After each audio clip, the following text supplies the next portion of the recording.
가위바위보, 하나 빼기. 한국 애들은 어려서부터 이러고 놀았다고. 둥글게 둥글게 둥글게 둥글게.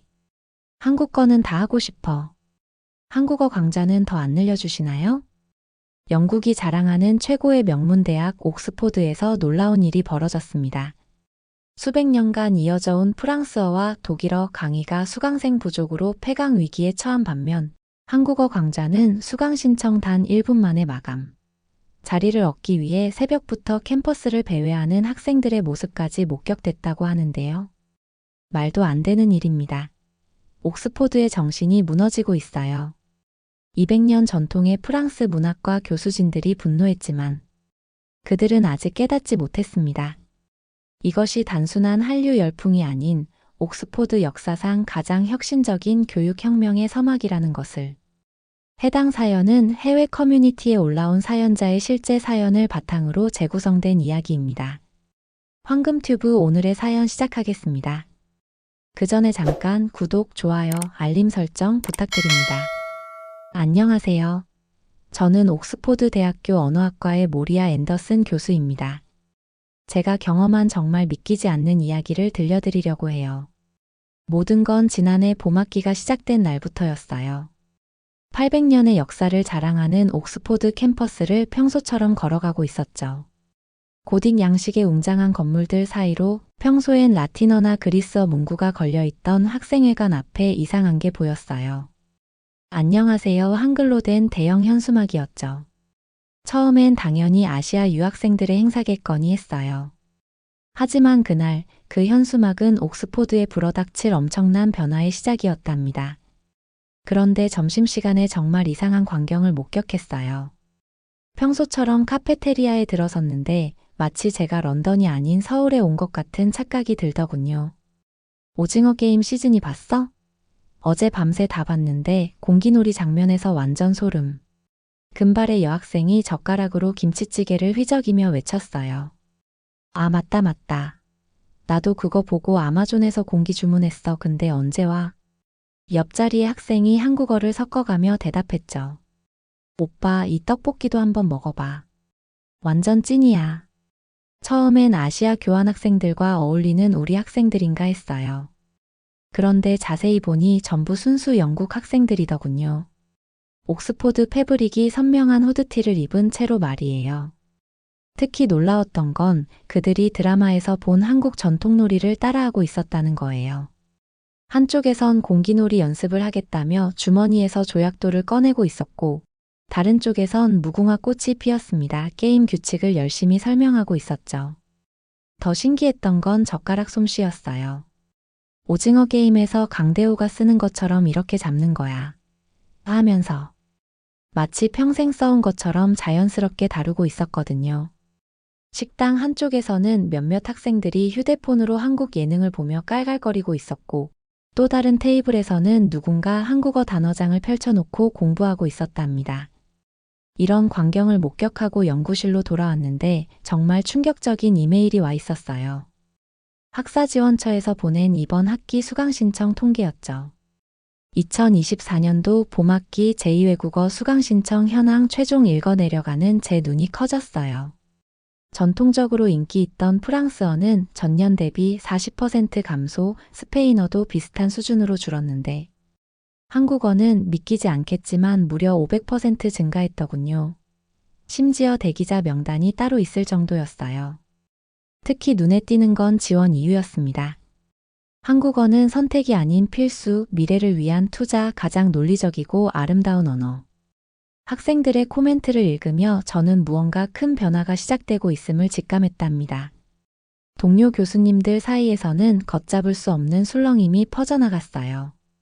언어학부 라운지에서 우연히 마주친 교수님들의 표정이 심상치 않더군요. 이건 말도 안 되는 일이에요. 40년간 프랑스 문학을 가르치신 윌리엄스 교수님이 커피잔을 내려놓으며 격앙된 목소리로 말씀하셨어요. 우리가 수백 년간 지켜온 유럽 언어 교육의 전통이 무너지고 있다고요. K-팝 때문에? 말이 됩니까? 진정하세요, 윌리엄스. 응용언어학 전공의 로드리게스 교수님이 끼어드셨죠. 변화는 자연스러운 거예요. 우리도 시대의 흐름을 읽어야. 그때였어요. 전체 교수회의 30분 후 메인홀에서 시작합니다. 학과장실에서 긴급 메시지가 왔더군요. 존스 학과장님은 옥스포드에서도 손꼽히는 보수파셨는데 그분이 직접 긴급회의를 소집하셨다는 건 사태가 심각하다는 뜻이었죠. 메인홀에 도착하니 이미 자리가 거의 찼더라고요. 평소엔 한가하던 교수회의실이 이렇게 빽빽한 건 처음 봤어요. 독일어가 교수님들은 한쪽에 모여 심각한 표정으로 무언가를 논의하고 계셨고 스페인어과에서는 통계 자료를 들고 와서 열띤 토론을 벌이고 계시더군요. 회의실의 분위기는 폭풍전야처럼 무거웠어요. 존스 학과장님이 자리에서 벌떡 일어나더니 칠판에 충격적인 숫자들을 써내려가기 시작했죠. 보십시오. 지난 200년간 옥스포드 졸업생의 83%가 유럽어를 구사했습니다. 우리의 동문들은 유럽 각지에서 외교관으로, 학자로, 기업인으로 활약해왔어요. 그런데 지금은 목소리가 격앙되어 떨리시더군요. 우리 학생들이 K-드라마를 보겠다고, K-팝 가사를 이해하겠다고 유럽어를 포기하고 있습니다. 심지어 몇몇 학생은 프랑스 문학 수업 시간에 한국 드라마를 번역하고 있었다고 하더군요. 고전 문학의 대가이신 스미스 교수님은 얼굴이 붉으시더니 들고 계시던 셰익스피어 전집을 책상에 내려치셨어요. 이건 말도 안 됩니다. 단테, 괴테, 세르반테스를 읽어야 할 우리 학생들이 K-드라마를 보고 있다니요? 우리의 정체성은 어디로 갔습니까? 더 충격적인 건 도서관 이용 통계였죠. 유럽 고전문학 대출률은 75% 감소. 반면 한국어 학습서와 한국 문화 관련 도서 대출은 무려 850% 증가. 도서관장이 떨리는 목소리로 보고하자 회의실이 발칵 뒤집혔어요. 한 교수님은 자리에서 일어나 창밖을 가리키셨죠. 보세요. 저기 잔디밭에서도 평소엔 열심히 공부하던 잔디밭이 완전히 다른 모습이었어요. 한쪽에서는 학생들이 K-팝 댄스를 연습하고 있었고 더 놀라운 건 다른 쪽 잔디밭이었죠. 저게 무슨 광경입니까? 러시아 문학 교수님이 안경을 다시 고쳤으며 중얼거리셨어요. 평소엔 조용하던 옥스포드 캠퍼스가 마치 한국의 전통놀이 축제장이 된 것 같았거든요. 3년 전에도 모이지 말라고 그렇게 말해도 무궁화 꽃이 피었습니다. 하늘아 캠퍼스가 날리더니 이번엔 무슨 둥글게 수십 명의 학생들이 둥글게 모여 앉아 수건 돌리기를 하고 있었고 그 옆에서는 누군가 딱지치기 팀을 나누고 있었거든요. 도서관 앞 잔디밭이 제일 심각했어요. 수십 명의 학생들이 둥글게 모여 앉아 둥글게 노래를 부르며 게임을 하고 있었는데 목소리가 얼마나 커졌던지 도서관에서 공부하던 학생들까지 하나둘 밖으로 나와 구경하기 시작했죠. 법대생들은 더 놀라웠어요. 언제나 무거운 법전을 두 손으로 꼭 들고 다니던 학생들이었는데 오늘은 법전은 어디로 갔는지 계단에 앉아 두 손으로 가위바위보 하나 빼기에 열중이었죠. 모두 제자리. 가위바위보. 하나 빼기. 아, 내가 졌네. 헌법 과제는 어떡하지? 야, 한 판만 더 하고 도서관 가자. 와, 한국 애들은 이런 걸 어려서부터 하고 자랐다고? 그런데 공기놀이가 대세더라고요. 공기 비슷한 것만 있으면 구슬 대신 주사위로, 초콜릿으로, 심지어 교수님 연구실에서 빌린 크기가 비슷한 실험 도구들로. 학생들은 뭐든 손에 잡히는 대로 가져와 공기놀이를 하고 있었어요. 1단, 2단. 아, 실패. 그건 그렇게 하는 게 아니야. 유튜브 다시 봐봐. 저기 봐, 쟤는 벌써 3단까지 했대. 정말 캠퍼스 전체가 한국 전통놀이의 열풍에 휩싸였어요. 오후 수업은 거의 파행이었죠. 교수님들이 아무리 출석을 불러도 학생들은 딱 한 판만 더요. 를 외치며 놀이에 빠져 있었으니까요. 러시아 문학 교수님은 한숨을 깊게 내쉬셨어요. 그런데 그 순간 복도 끝에서 들려오는 소리에 우리 모두 깜짝 놀랐어요. 야, 이거 봐라. 나 어릴 때 엄청 잘했는데. 아니, 저기서 공기놀이를 하고 계신 분이. 설마요? 오징어 게임 때문입니다. 젊은 조교가 설명을 했어요. 요즘 학생들 사이에서 한국의 전통놀이가 엄청난 인기예요. 정말 옥스포드의 상징적인 잔디밭이 한국의 놀이터가 되어 있었죠. 도서관 벽에 기대어 책을 읽어야 할 학생들이 이제는 가위바위보 하나 빼기에 열중하고 있었다니까요.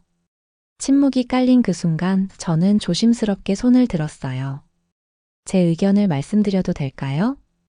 회의실의 모든 시선이 저에게 쏠렸죠. 제가 가장 젊은 부교수였기 때문에 평소에는 이런 자리에서 의견을 내지 않았거든요. 하지만 이번만큼은 달랐어요. 우리가 이걸 위기가 아닌 기회로 봐야 하지 않을까요? 제 생각에는 이 현상을 더 자세히 연구해 볼 필요가 있어요. 단순한 유행인지 아니면 우리가 미쳐보지 못한 더 깊은 의미가 있는 건지 말이에요. 특히 학생들의 자발적인 학습 의지가 놀랍지 않나요? 제 말이 끝나자 윌리엄스 교수님이 고개를 저으셨어요. 앤더슨 교수 젊으시니까 하시는 말씀이. 하지만 그때 존스 학과장님이 손을 드셨죠. 평소 무표정하시던 학과장님의 눈빛이 달라 보였어요. 잠깐만요. 앤더슨 교수 말씀이 일리 있습니다. 지금 우리만 이런 현상이 일어나는 게 아니에요. 미국, 영국 모든 학교가 다 이런 현상이 일어나고 있어요. 우리는 지금까지 한 번도 이런 현상을 체계적으로 연구한 적이 없어요. 옥스포드가 앞장서서 이 변화의 본질을 파악해야 하지 않을까요? 교수님들 사이에서 작은 웅성거림이 일었고 학과장님은 이어서 말씀하셨어요. 앤더슨 교수님, 특별 연구팀을 꾸리시겠습니까? 전폭적인 지원을 약속드리죠. 그렇게 해서 제가 옥스포드 글로벌 언어문화 트렌드 분석 특별팀의 책임을 맡게 됐어요. 6개월 기한의 연구 보조원 2명, 그리고 전례 없는 규모의 연구 예산까지 지원받게 됐죠. 당시만 해도 이 연구가 옥스포드의 교육 역사를 바꾸게 될 줄은 몰랐답니다.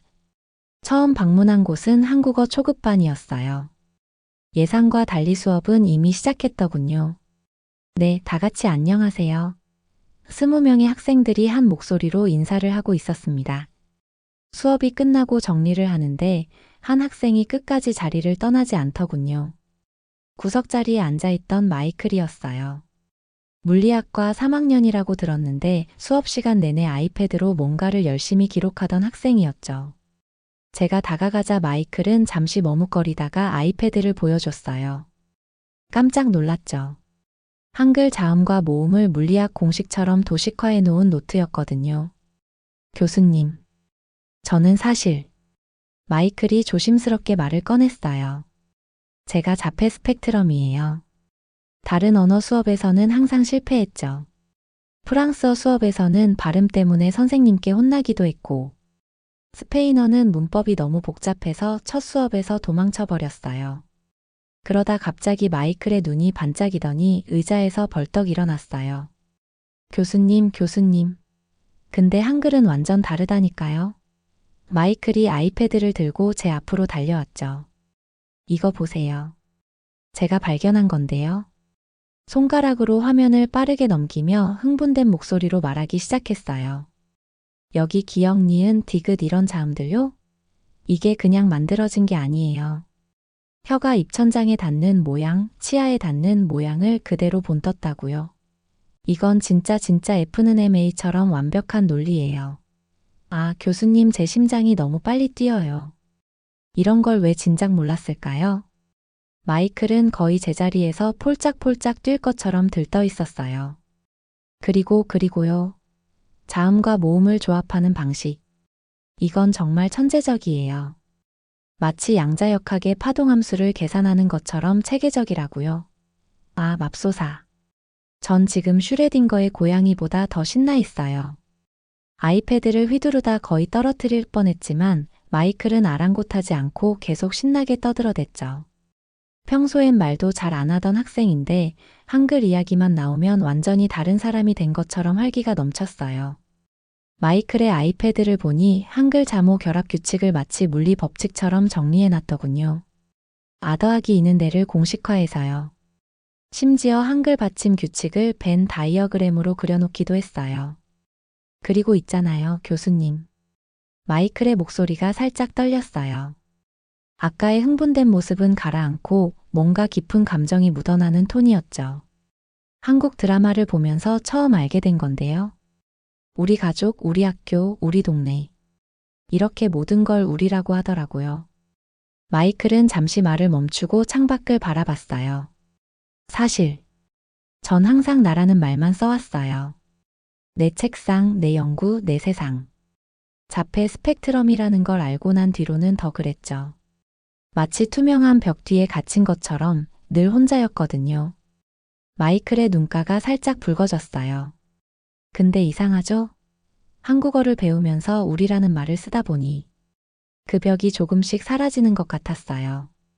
마치 양자얽힘처럼요. 제가 물리학과에서 배운 건데 양자얽힘 상태의 입자들은 서로 떨어져 있어도 하나로 연결되어 있거든요. 우리라는 말이 주는 느낌이 딱 그래요. 잠시 숨을 고르더니 수줍게 웃으며 말을 이었죠. 이제는 아침에 일어나면 우리 연구실 사람들은 뭐 하고 있을까? 이런 생각도 하고 처음으로 제가 어딘가에 속해 있다는 느낌을 받았어요. 좀 과학적이지 않게 들리나요? 그러더니 마이클은 뭔가를 고백하듯 작은 목소리로 말하기 시작했어요. 교수님, 놀라우실 수도 있는데 제 인생이 완전히 바뀌었어요. 예전에 저였다면 상상도 못했을 일인데 잠시 말을 고르더니 환한 미소를 지으며 말을 이어갔죠. 요즘 저희 물리학과 스터디 그룹에서 제가 리더 역할을 해요. 매주 수요일마다 안녕하세요, 여러분, 오늘도 열심히 공부해봐요. 라고 제가 먼저 인사를 건네죠. 처음엔 다들 어색해했는데 이제는 다 같이 네, 오늘도 화이팅 하면서 웃어요. 마이클의 눈가가 촉촉해지더군요. 아시나요? 예전에 저는 누군가 말을 걸어주길 기다리기만 했어요. 그것도 무서워서 도망치기 바빴죠. 근데 이제는 제가 먼저 다가가요. 한국어로 하면 왠지 자신감이 생기거든요. 우리 여러분 이런 말들을 쓰다 보면 마음이 따뜻해져서.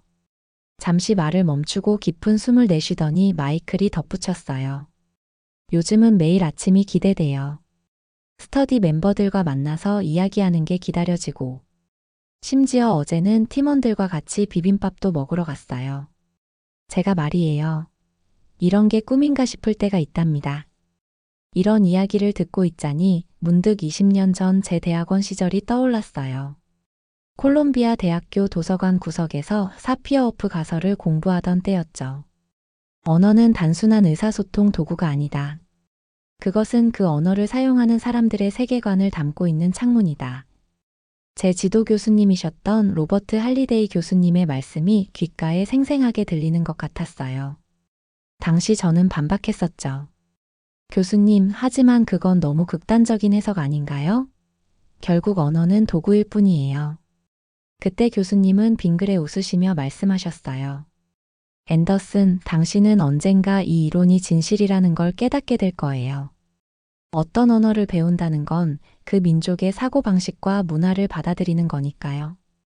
그리고 지금 마이클의 이야기를 들으며 그 의미를 온전히 이해하게 된 거예요. 물리학도가 한글의 과학성에서 아름다움을 발견하고 자폐 스펙트럼을 가진 학생이 우리라는 개념을 통해 소통의 즐거움을 느끼다니. 이건 분명 언어가 가진 마법 같은 힘이었죠. 마이클의 아이패드에 그려진 한글 도식도를 보면서 생각했어요. 이제야 알겠네요, 할리데이 교수님. 언어는 정말 새로운 세상을 여는 창문이었어요. 그리고 지금 우리 학생들은 한글이라는 창문을 통해 완전히 새로운 세상을 보고 있는 거예요. 마이클의 지도 교수님도 변화를 증언해 주셨어요. 전에는 발표할 때마다 긴장해서 말도 잘 못했는데 요즘은 달라졌어요. 한국어로 발표 연습을 하더니 자신감이 생겼나 봐요. 영어로도 훨씬 또렷하게 발표를 하더라고요. 하지만 모든 것이 장밋빛은 아니었어요. 폭발적인 한국어 수강 신청자 수의 학교는 전혀 준비가 되어 있지 않았거든요. 앤더슨 교수님, 어떻게 하면 좋죠?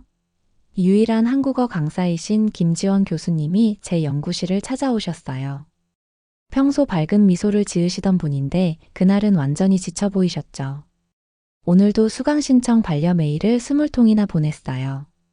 더 이상 자리가 없다고. 학생들이 복도에서 무릎 꿇고 애원하는데 정말 가슴이 아프네요.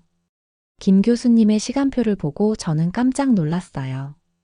아침 8시부터 저녁 9시까지 쉬는 시간 1시간을 빼고는 전부 수업이었거든요. 한 분이 초급반 5개, 중급반 3개를 담당하고 계셨어요. 김 교수님은 한숨을 쉬셨어요. 연구실 창 너머로 보이는 광경은 더 안타까웠습니다.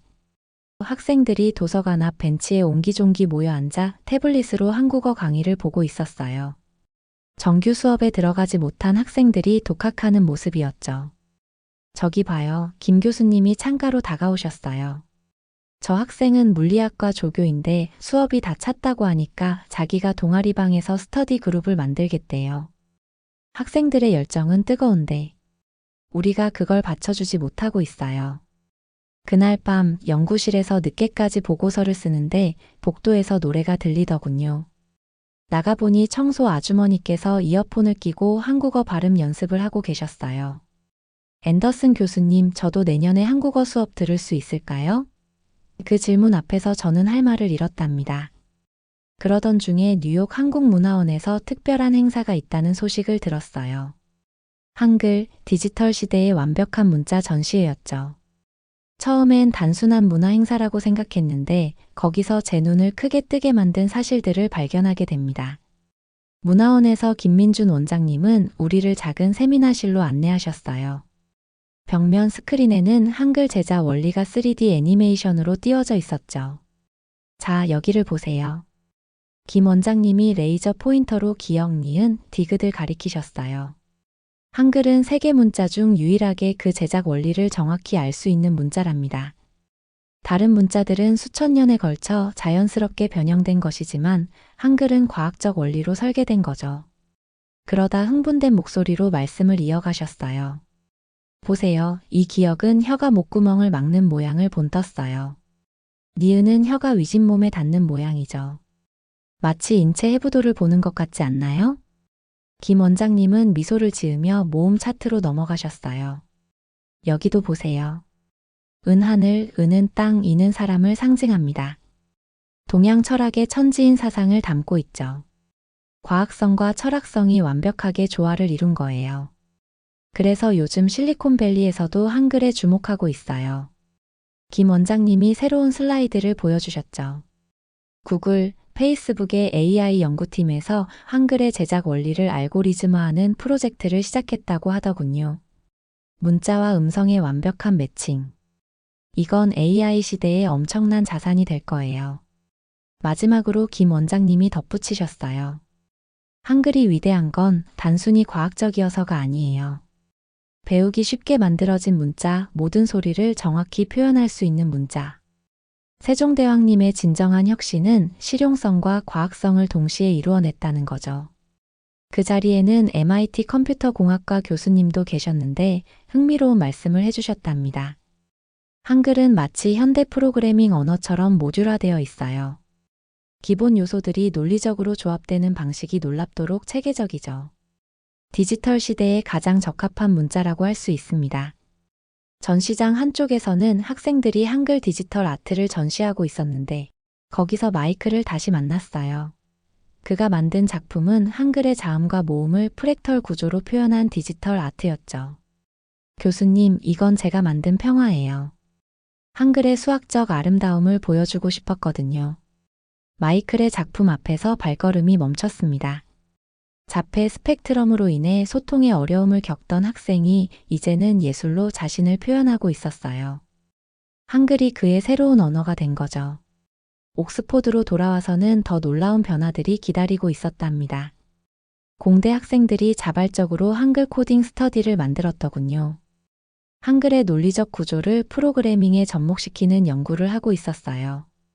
인문대 학생들은 K-드라마를 통해 한국의 정서를 연구하는 세미나를 열었고요. 특히 인상 깊었던 건 심리학과 학생들의 연구였습니다. 한글을 배우는 과정이 우울증 치료에 긍정적인 영향을 미친다는 걸 발견했어요. 문자 자체가 가진 조화로움이 심리적 안정에 도움이 되는 것 같아요.